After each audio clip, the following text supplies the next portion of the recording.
কল্যাণীতে প্রথম দিনই জমে উঠেছে ইস্ট বেঙ্গলের আবাসিক শিবির। লাল রং টেকা রালতে যোগ দিয়েছেন দলের সঙ্গে। সকালে 2 ঘন্টার অনুশীলন, বল পজিশন ও ফিটনেসের ওপর জোর। তারপর পুল সেশন, বিকেলে সিচুয়েশন প্র্যাকটিস। ইসফাক রোজা করছেন, তাই অনুশীলন করছেন নির্জলা থেকে। কেভিন লোবোর শরীর খারাপ, তিনি অনুশীলন করেননি। সামান্য চোট বালজিৎ ও সুনীল ঠাকুরের। গরমে কিছুটা সমস্যা হচ্ছে, তাই মঙ্গলবার থেকে এগিয়ে যাচ্ছে অনুশীলনের সময়। ইউনিভার্সিটি মাঠ মন ভরিয়ে দিচ্ছে মর্গ্যানের। মেহতাব বলছেন, আবাসিক শিবিরের মধ্যে দিয়ে জায়গায় চলে আসবে দল।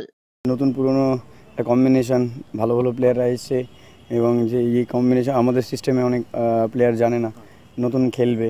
তো আমার মনে হয় এই ক্যাম্পটা, এই এক সপ্তাহের ক্যাম্পটা খুব দরকার ছিল। For us, the most important thing is it's a good playing surface. It's spongy, you can move the ball on it. It's nice, it's good. I mean, I wish that we had something like this just closer to Calcutta because it's a great facility, especially with the gym and the swimming pool here as well. দলকে ঐক্যবদ্ধ করতে মর্গ্যানের কড়া নির্দেশ, সবাইকে একসঙ্গে থাকতে হবে, কেউ শিবির ছেড়ে বাইরে যেতে পারবে না। সুবোধ কুমার কোচকে না জানিয়ে ফেলে আসা মোবাইল আনতে যাওয়ায় তাকে 500 টাকা জরিমানা করলেন মর্গ্যান। এদিকে মননদীপ এসে পৌঁছেছেন, মঙ্গলবারই শিবিরে যোগ দিচ্ছেন তিনি।